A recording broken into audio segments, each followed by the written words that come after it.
Even as the Congress party was in the throes of introspection after the humiliating defeat in the assembly elections in the southern states of Andhra Pradesh and Karnataka, the Gyan Prakash committee's report, which went into the sugar crisis, took its first political victim. The Civil Supplies Minister, Mr. K Antony, tendered his resignation from the Council of Ministers, and despite persuasion by the Prime Minister, he refused to withdraw it. Mr. Antony took umbrage at the fact that his ministry was unfairly mentioned as one of the parties responsible for the sugar import muddle, and he resigned on what he called a matter of principle. I cannot believe the wordings in the answer. I don't believe in sticking on compromising my principles and moral approach. I believe ministership is not more than your principles. The Gyan Prakash report on the sugar import crisis, which went into the delay in the import of sugar, contributing to its shortage and consequent rise in its price in the market, indicted the Food Minister, Mr. Kamal Nath, as entirely responsible for the muddle. The report states that, by opposing imports in every forum and showing least concern when prices were rising rapidly, it was the Food Minister who was entirely responsible for the sugar crisis. Mr. Rai, who refuted the charges and called for a judicial inquiry into the whole matter, is said to have claimed that he is innocent. The resignation of Mr. Antony and the Gyan Prakash report's indictment of the Food Minister comes at a time when the party has been debating the reasons for its electoral setback.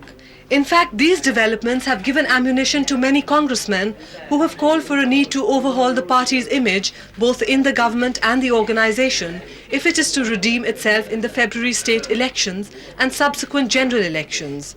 They have attributed the party's defeat partly to the perception that some of the ministers, both at the centre and the state, were tainted by charges of corruption.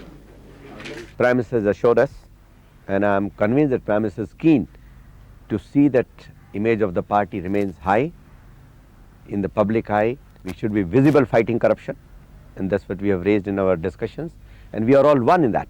There is no difference of opinion on that.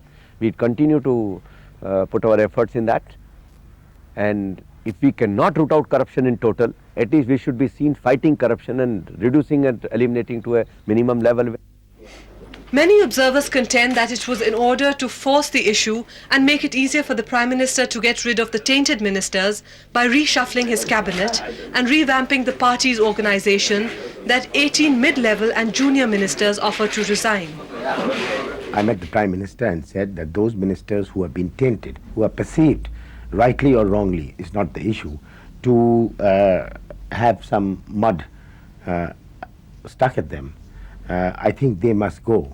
I have also said that the party must be revamped, and in order to give him a free hand to strengthen him, I have offered my resignation.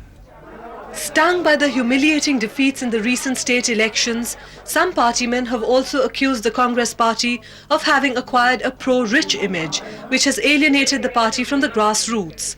These partymen advocate that in the coming months the party must highlight more people-oriented development schemes which have immediate and tangible but also visible benefits for the common man. Direct benefit in visible, demonstrable form is not seen by the voter. We invest in railways, we invest in irrigation, we invest in power. That benefit goes to poor, but it is an indirect benefit. They don't perceive it, that this is the benefit coming to us. So as I said, midday meal scheme, free midday meal for school children. Then it is in visible form, and therefore the voter will appreciate. But there are other opinions which blame it not so much on the policies of the central government as on the media perceptions. Practically, policies are pro-poor. You see the allocation of 30,000 crores for the rural areas, but we could not project that. We are trying to connect villages by roads. Projection became hi-fi, multinational coming, that is coming, you will have a telephone in car, you have a telephone in train, you will have a telephone in aircraft. No, naturally the common man feels this government is trying to give a telephone to the aircraft passenger, not to a man who is plowing field in the village. Image should have been, गाँव में किसान हल जोतते जोतते कहीं भी बात कर पाएगा. The fact that the Congress has decided to seriously tackle the question of its image as well as its future was evident in the two-day-long party's working committee meet.